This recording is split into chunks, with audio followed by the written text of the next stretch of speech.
Today, I'm going to teach you how to remove a forked repository on GitHub.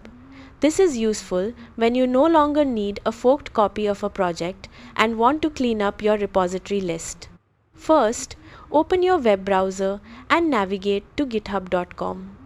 Once you're there, log in using your credentials.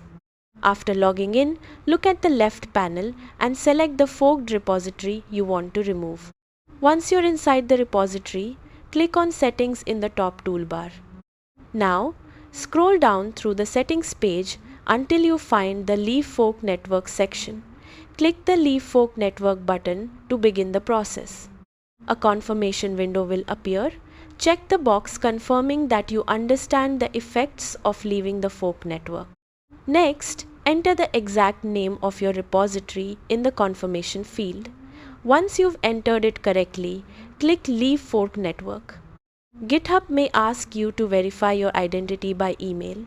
Click Verify via email, check your inbox for the verification code and enter the code on GitHub. Finally, click Verify to complete the process.